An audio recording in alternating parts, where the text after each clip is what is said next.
Well, in news just in, results in the Tanzanian election show that the country's sitting president, John Magufuli, has won a second term in office. This was revealed by the National Electoral Commission chairperson. This comes as the main opposition candidate, Tundu Lissu, rejected the early results of Tanzania's presidential and parliamentary elections, saying that the vote was illegitimate due to fraud. The country's electoral commission has denied allegations of fake ballots.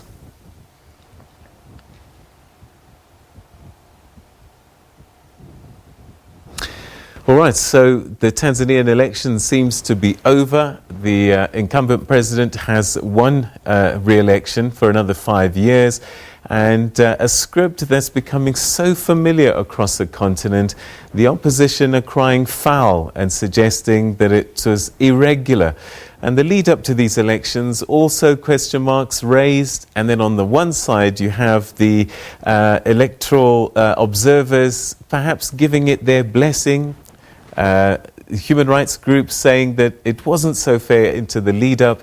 And as I say, this seems to be a script that plays itself out time and time again. Well, to discuss perhaps a reimagined Africa, providing African solutions to African problems, we're now joined by three people who feel that they have a new way, a new path. And we'll be joined by Hannington, Mubaiwa, Samantha Kandake, who the president and vice president of the Rapid Africa Plan Board.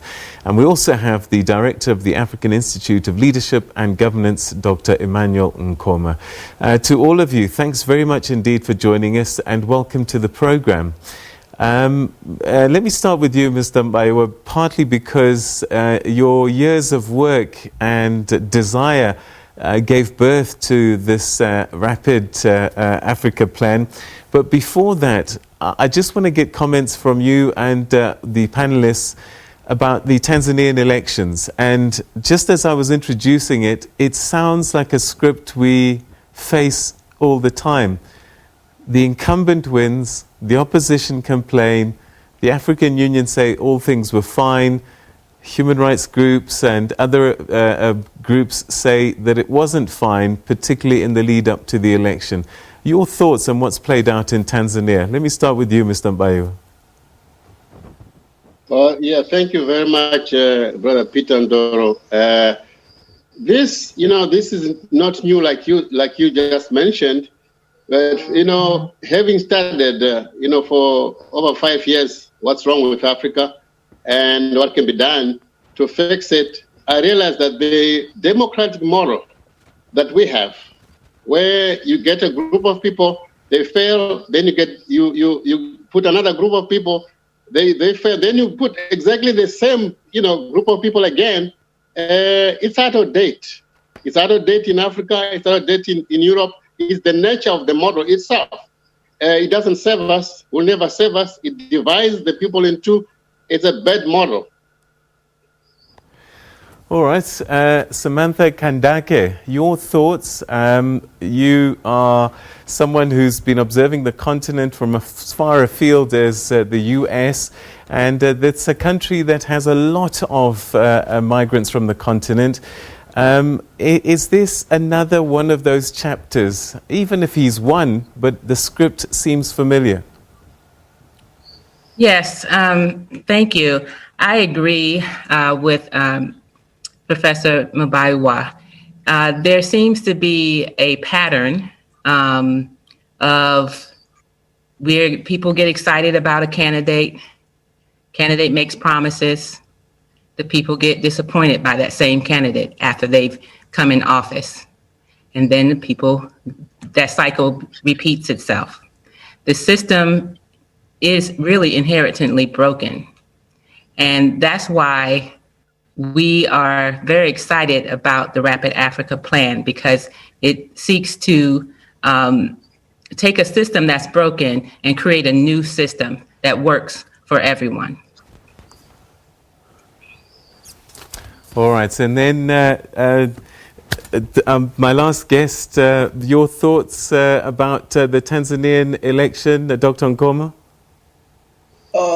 First and foremost, at the African Institute of Leadership and Governance, we've been watching very close the elections that have been going on in the continent. And one of the things that we had to do is not just to watch, but some of our people from the Institute who are based in Tanzania had to give us a number of reports. Even before I got into this program, one of my our people who is right there in Tanzania giving us a report to say Pombe Magufuli has now been declared as the winner, and Lisulu has also declared himself that this has been considered with fraud. Now, this is a narrative that Africa always have. But most of the Tanzanians know that at a time as this, Africa needs to begin to mature. Africa needs to begin to change its dynamics of governance and democracy. So we at the African Institute of Leadership and Governance would wish to congratulate the winner of the elections. I would love to congratulate John Pombe Magufuli for being an African of goodwill. I believe there has been a number of positive things that Pombe Magufuli had done in his past 5 years. But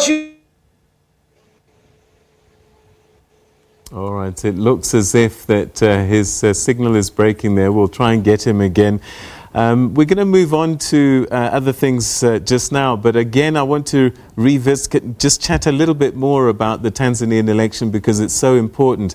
And this comes after the elections in Guinea, Mr. Mubaiwa, where the Guinean opposition again also said that this was not correct.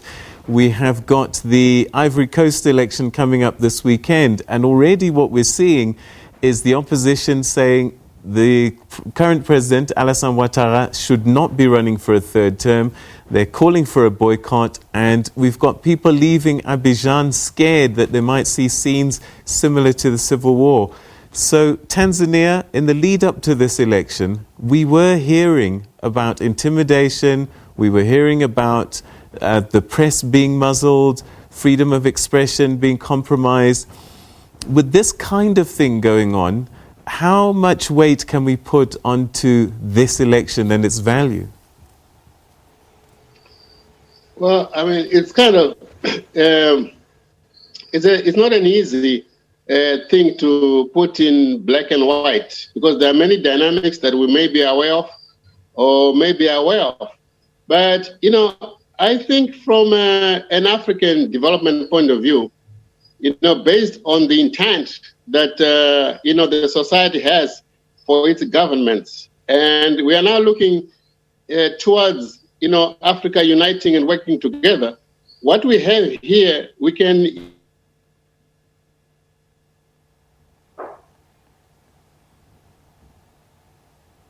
All right, okay, so we're having challenges with the lines there, but there we are seeing scenes of President Magufuli winning the presidential election, and it looks like it's a landslide win as well.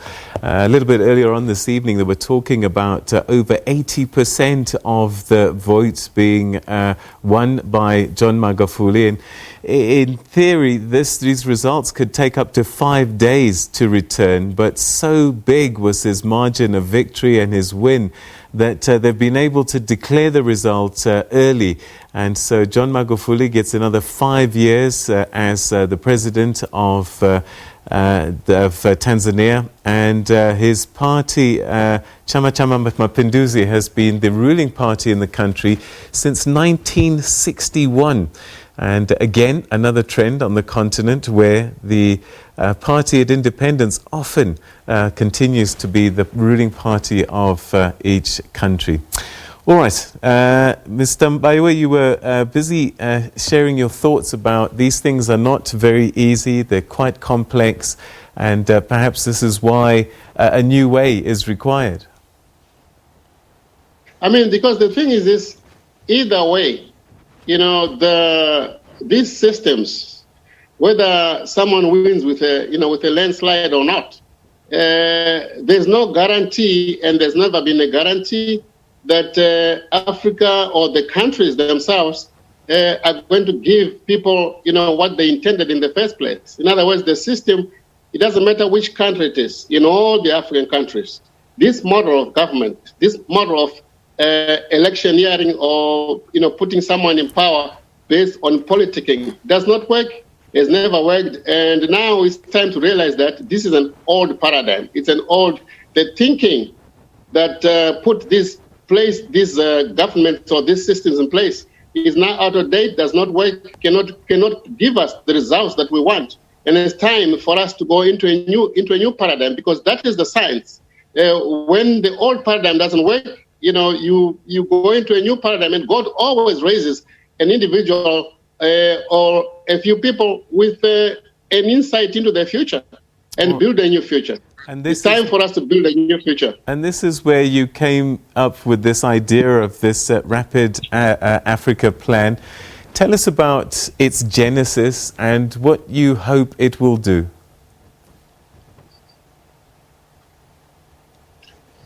Well, I landed in America 20 years ago at the age of 43, and I said to myself, why am I here? What am I doing?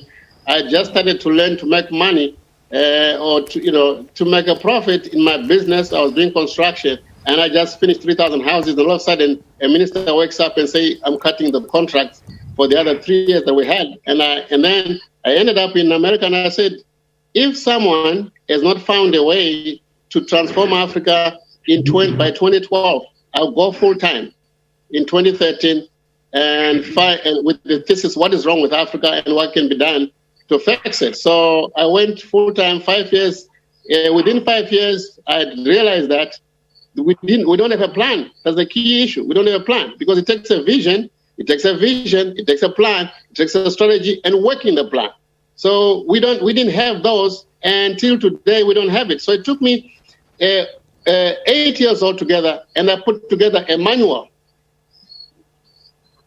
There's the Riot Act, the African Master Reset, and in the middle it says the Rapid Africa Plan, the Fast Track Modernization of Africa. This is a letter to our youth, because we have failed them as parents. This generation, we have failed to take Africa from the colonialists. They're still 100% in Africa, and we have sold Africa to China. And so I took the burden upon myself to help our kids leave them at least something that could map their future. So I left them this manual, and that's how I ended up designing the Rapid Africa Plan, which I was in Africa in 2018 to test it, and it had, people accepted with a lot of excitement, but I realized that it was difficult to preach, by my mouth. The best thing is, as we say in my culture, we say, send it who is not ashamed, who does not shy, which is the letter. So I wrote the letter, which is the book, and for a focal point. So the Rapid Africa Plan was a realization that at the Africa Union, there's no plan. The Chinese have got a very, very specific, very definite, very expansive plan. The Europeans are fumbling to try to get a plan and compete with the Chinese, but Africans don't have a plan. And then the Africa Union itself is run by the Europeans through the United Nations and China. So Africa really, where we are, has been colonized. And the Rapid Africa Plan is here to change that narrative and recalibrate the African process so that we can leave our children a plan that can transform Africa from a third world continent to a developed continent within 40 years. All right. Making Africa a leading continent by 2063. And this is a means to fulfill the Agenda 2063. Thank you. All right, so we're going to take a quick break, and when we come back, we'll speak to Dr. Nkhoma and Samantha Kandake a little bit more about this continental plan and why it can succeed where the African Union perhaps has struggled so far, particularly when we consider this year we were supposed to have silenced the guns. Stay with us.